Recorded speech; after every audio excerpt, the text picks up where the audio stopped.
Hi, I'm Celine, and this is my dog Fella. We live in Revelstoke, BC, a small town with big adventures, big snowfall, and a big dog-loving community. From the snowy peaks of avalanche country to the remote forests of tree planting camps to sled dog trails and veterinary clinics, I've had the privilege of working with dogs in some of the most challenging and awe-inspiring environments. This has given me a unique insight into the practical skills and knowledge needed to keep our best buddies safe in the great outdoors. How's it going? How's it going? Oh, you know. Oh, you know. Oh, you know. Oh, you know. Oh, you know. Oh, you know. Oh, you know. It ain't so bad. I can't complain. Seems like some things will never change. Seems like some things will never be the same. Well, how's it going? How's it going? Oh, you know. Oh, you know. Oh, you know. Oh, you know. Oh, you know. Oh, you know. Oh, you know. Got a hole in my boot, and my shoelace broke. So did my truck, spent my last buck on a pack of small. Whoa, whoa, whoa. Well, how's it going? How's it going? Oh, you know. Oh, you know. Oh, you know. Oh, you know. Oh, you know. Oh, you know. Oh, you know. I fell in love the first time. Since the first time I fell in love. We're holding hands. We're holding hands. We're holding hands. Revi is a town of committed dog owners, adventurers, outdoor enthusiasts, and people who consider themselves stewards of the planet. Our series, Call of the Wild, is inspired by the enduring human-animal bond and how this bond is shaped by the untamed nature in this area. It's about companionship, safety, and a deep respect for all living things that draws us to these wild places. Join me and my best friend Fella as we dive into the incredible lives of dogs in rugged outdoor environments and discover what it truly means to answer the call of the wild.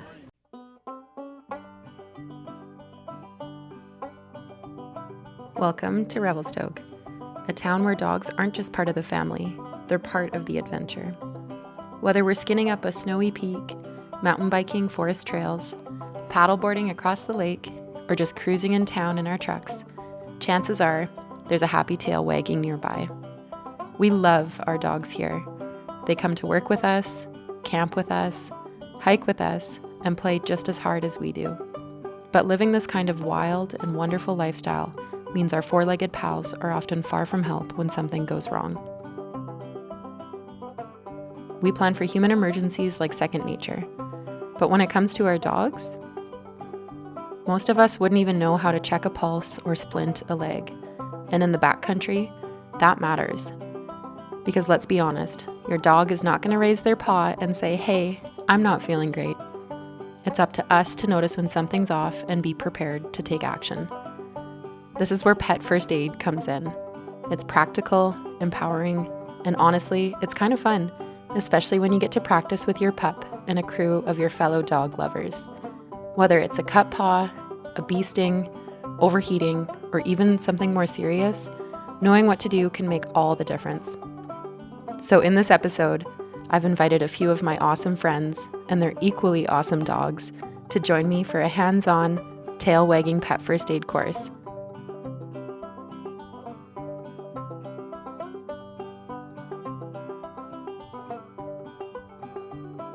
We'll cover the basics, laugh a lot, and maybe even get a little muddy. Because when we adventure with dogs, we owe it to them to be just as prepared as we are for ourselves. Let's get into it. My work background was in vet medicine. I also do a lot of exploration in the backcountry, and I realize a lot of people bring their dogs out with them. Stuff happens, mistakes are made, and you don't always know what's best to do when your dog gets hurt or sick, especially for a town like Revelstoke where we're all really adventurous.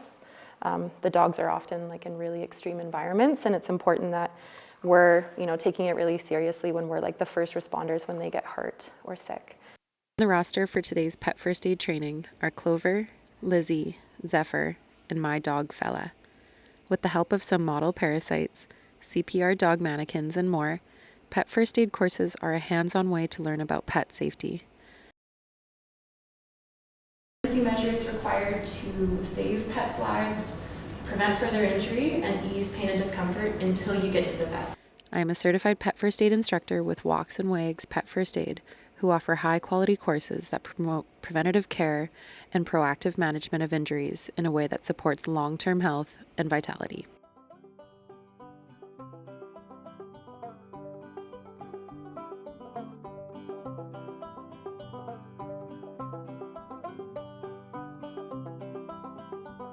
This is Cass. Clover isn't her only pet. She also shares her home with a cat, chickens, and an Irish wolfhound named Moss.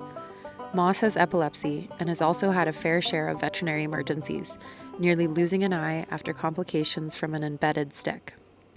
Get pet insurance if you don't have a dog. Mine's like a $25,000 dog. So knowing, okay, there's a community like Kelowna, for example, that I can go see a vet, or if I had to go south, the nearest would be Nelson, and then Calgary for like 24-hour care. We discuss topics like anaphylaxis and wound management, all important on the bike trails around Revelstoke. Elinid, a local carpenter and amazing woodworker, spends most of her summer on her bike alongside her dog Ida. I don't know what to say about her. She's pretty fun. She's really fun. She's very sensitive.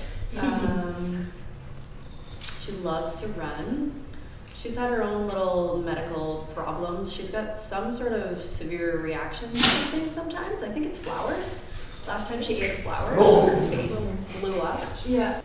Milligrams per kilogram of body weight.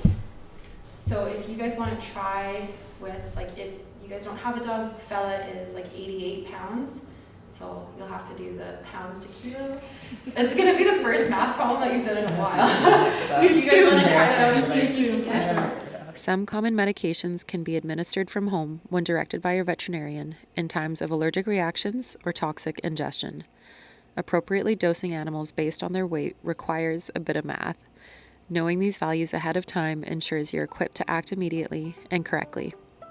In both human and pet first aid, a structured emergency response protocol and patient assessment format is essential. Practicing scenarios together with the same core principles used in human first aid, like scene safety, triage, and ABCs, are adapted for pet care with a few species-specific considerations. For help, their 80-pound dog has fallen through the ice and is struggling to stay above water. You run over to their aid and together are finally able to pull the dog out of the freezing water. When you pull the dog to shore, they are very subdued and have a very slow pulse. They're shivering and soaking wet. You also realize that in the process of trying to help the dog, you may have also fallen in. Your clothing is very wet and cold. So yeah, I feel like each participant brings a unique perspective. Veterinary assistants, dog trainers, and everyday pet lovers, sharing real-world stories and hard-earned wisdom. This is Ash, a farm girl with experience sharing remote forestry workplaces with dogs.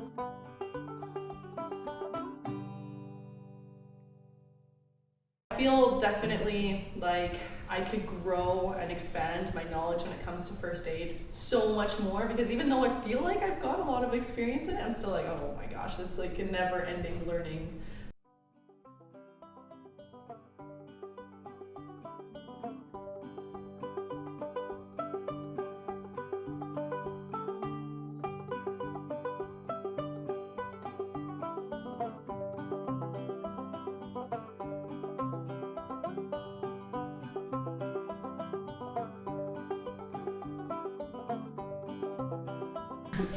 My name's Alex. I know most of you guys here.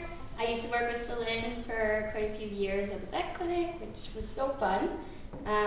Zephyr, I've had now, I guess, for like 8 years, and I found her on a highway in Mexico, so she comes with a little spunk, as you can tell. But yeah, I think, knock on wood, we've been really lucky in the backcountry and hiking that I haven't had any like serious injuries with her, but I'd love to learn more about it and how to care for her.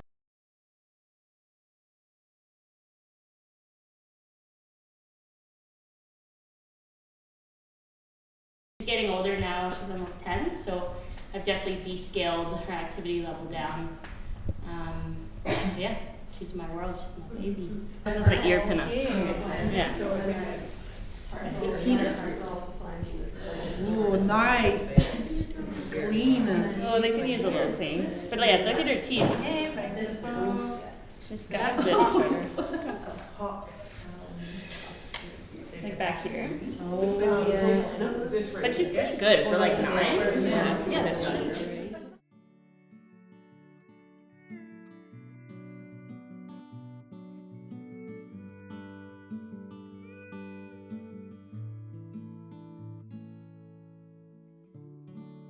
Desensitizing animals to handling means gently getting them used to being touched in sensitive areas, like paws, ears, or around the mouth, so they stay calm during emergencies. It builds their tolerance and trust, making first aid safer and more effective when it matters most.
So I got her through Céline actually. I was in Quebec and I saw an ad that Céline was fostering her and her brother Rick. And a little incident when she was 5 months where she swallowed part of a toy and that got stuck in her stomach, in her intestine actually, and she had to get a surgery to get it removed. Other than that, yeah, she's been pretty good. She loves to go touring with me in the winter. She had a big winter last year and loves mountain biking. She's also living a double life of bush dog half the year. So she's going in planting camp and she's been morel pickings with me. Whether it's interpreting nonverbal body language cues, treating a wound, or having to transport an injured pet, our safety is paramount. We practice applying a makeshift muzzle using a common first aid item, a triangular bandage. Our discussions focus on safe handling and restraint of animals when their cooperation is essential to our own safety. Katie has many good memories of paddling canoes on lakes and rivers with her late dog Harley. I'm between dogs right now. I'm focusing on raising human puppies instead. But I had a 13-year-old. He ended up 13, 120-pound husky mix named Hurley, who Celine knew. Yeah, that's he was a good boy. Big goofy guy, and yeah, we'll get another dog eventually. Kat is a volunteer foster for a rescue organization I am a part of. Kat cared for a stray dog from the Northwest Territories named Lucy, who delivered a litter of puppies shortly after arriving to Revelstoke. Despite Lucy's wild tendencies, Kat committed to providing her a home after the puppies were adopted. If you let go of the leash, she was gone. So I went back to school and dog training, lots of information all over, and now I have a pretty well-trained dog, I think. That was a hard lesson learned because I had been bringing him to the ski hill and skiing with him. And I was cognizant of not wanting to put too much stress on him, and I carried him a decent amount while I was skiing, but he also ran with me and ran downhill, and he was probably only coming to work with me for 2 months, and then the ski season ended, and in June he started presenting shoulder lameness. Margaret is a cat skiing guide and dedicated search and rescue dog handler. This year brought unexpected challenges as both she and her dog faced serious health setbacks. But instead of being sidelined, they've committed fully to their recovery. After lunch, we get back to class to discuss more about preventative medicine, wound management, and life-saving interventions.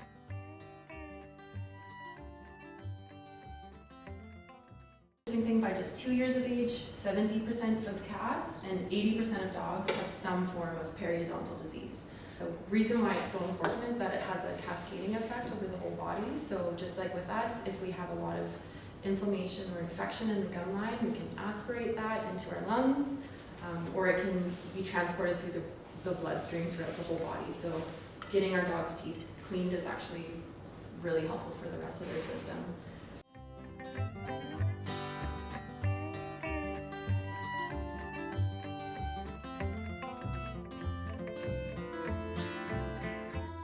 So if you make a fist right now and you run your finger over the meaty part of your palm, that's what it would feel like on the ribs of a dog that's really overweight or somewhat overweight.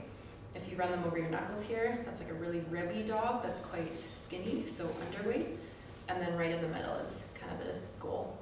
So if you can feel the ribs kind of like that, but not like xylophone, like drumming a xylophone, that's kind of the ideal body fat.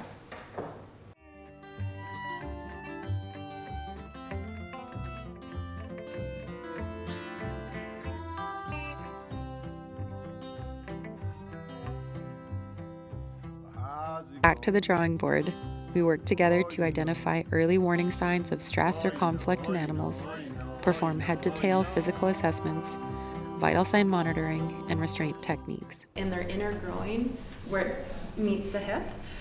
So it's not actually in their belly, it's the leg. Yeah, so he's showing up now. Flexible. Very flexible, yeah. So the femoral artery, you can't actually feel it too much if you're all stretched out. You're going to be feeling on the inner side of the thigh. You'll feel two really large muscle bodies and they'll come together and there's like a little noodly vein in the middle. So that's what we're going to be feeling for. So the first bit, if you haven't done it before, it's kind of hard to locate it the first time. But once you feel it and take a second to feel the pulse, you'll really know like this is the spot. So we'll practice that. We won't actually do the skill on the dog, but we'll practice landmarking where we need to put our hands. So similar with humans, if everyone wants to try it out on themselves, where your rib cage meets in a point, you know that bony protrusion, that's your xiphoid process. So just underneath that is that really muscular spot in your belly. That's where like abdominal thrusts are given in humans, and that's the same with dogs. So our intention with any sort of abdominal thrust or J thrust with a choking animal is that we want to go in to get kind of underneath the rib cage and then up to the diaphragm. So it's that J motion. So if you guys can identify that on yourselves, try to find it on the dogs also. So picture yourself on all fours and where your rib cage would meet, and that's where we would do the J thrust on a dog. First aid isn't just for emergencies. It's a powerful tool for prevention, protection, and peace of mind. You'll learn the basics of common medical conditions, wound management, and how to care for your pet in all life stages.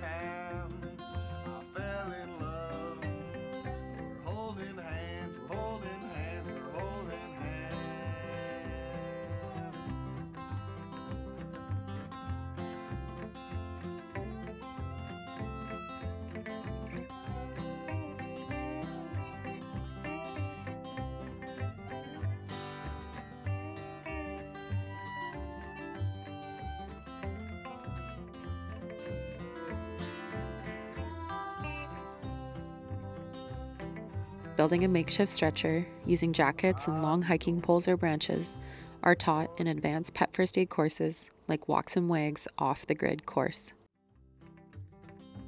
How's it going? How's it going? Oh, you know. Oh, you know. Oh, you know. Oh, you know. Oh, you know. Oh, you know. Oh, you